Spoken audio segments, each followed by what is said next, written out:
and welcome to my new weekly Overwatch recap. Each week I will games and what I think of the teams, and show a tier list of my rankings after. Let's get started. Florida Mayhem. Feeling a bit humbled.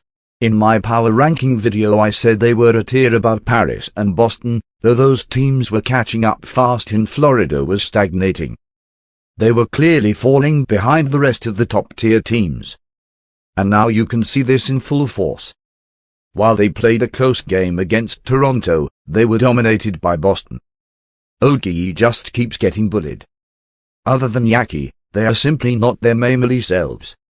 And with an extremely tough schedule and seemingly bad mentals, I would not be surprised if they only win one more game this season. Hopefully they turn it around, but they are solidly low tier at the moment. London Spitfire. Spark nutty. Seriously, Spark is so good. So many pop-off moments it was unbelievable, even if they went 0-2 this week. And they as a team deserve praise for playing the Shock so close. Yes, the Shock made plenty of mistakes and I will get into that, but the Tanklin and EPS line really impressed me. Also, Shax is pretty crazy too. San Francisco Shock. The end of an era. Seriously.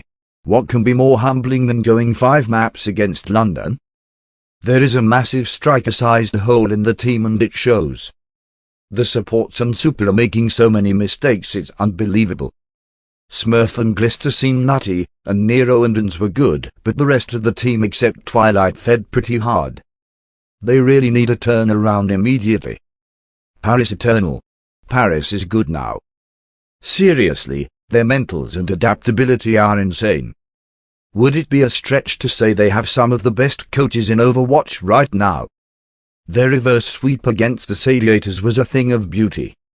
Unless Shock become a good team again in 1 week, I could see Paris going 4-0 this tourney, which unfortunately means they'll miss playoffs. Los Angeles Gladiators. Just how? They went from clutching out an incredibly close game against the Shock to getting hard reverse swept by Paris. And it wasn't especially difficult to reverse sweep either. There were definitely some off-coaching decisions here, not sure why they subbed out Kivster. I still think they're good, but good God do they need to work on their mentals or I can't see them going to Hawaii. Hangzhou Spark. Definitely a letdown. Architect looked godly on the Tracer, and McD was a good fragger, but overall they looked lost in their soul game. They had zero flexibility and kept playing the shoe ball for whatever reason. Seems like a coaching issue, but the players underperformed as well. Hopefully they can get back up to speed soon, they are still really promising IMO. Los Angeles Valiant. Still trash. Moving on. Seoul Dynasty. These guys look nasty. Profit and Fitz honestly look like a top 5 DPS duo, and the rest of the team are right there with them. I clearly underestimated them.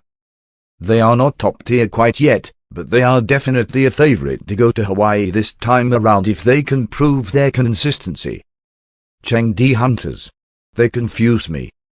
While Seoul is the better team right now in my opinion, it is undeniable that they made odd coaching decisions that game. Random subs, making a player debut that match and overall looking very uncoordinated. While they looked much better against Hangzhou, that is also Hangzhou. They should leave Nisha in for most of the time, in my opinion, as he is mechanically and in terms of shot calling better than Aveltal. Jimmy is also very good, but still inconsistent. Overall, they have a lot to work on, but they are not unsalvageable.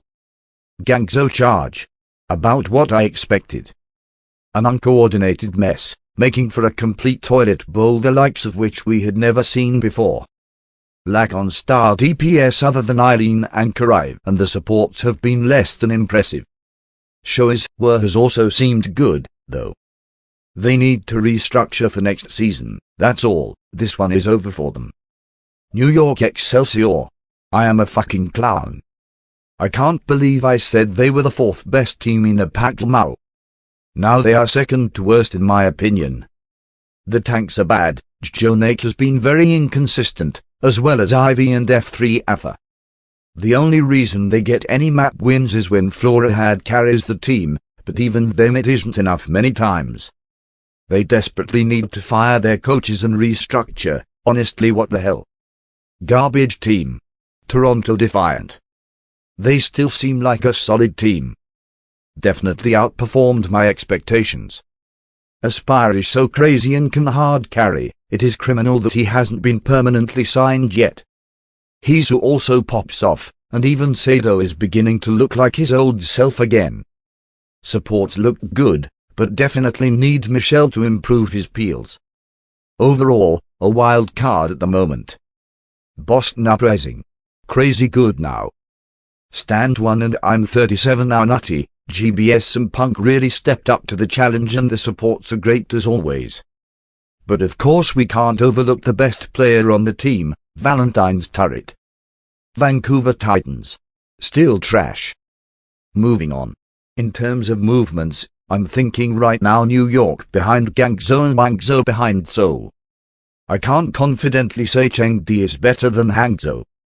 Finna, London move into third tier, Florida moves behind Paris and Boston, and Shock fall behind Washington. Still want to see more of Toronto before making bold claims. Thanks for watching, and remember to like and subscribe for more.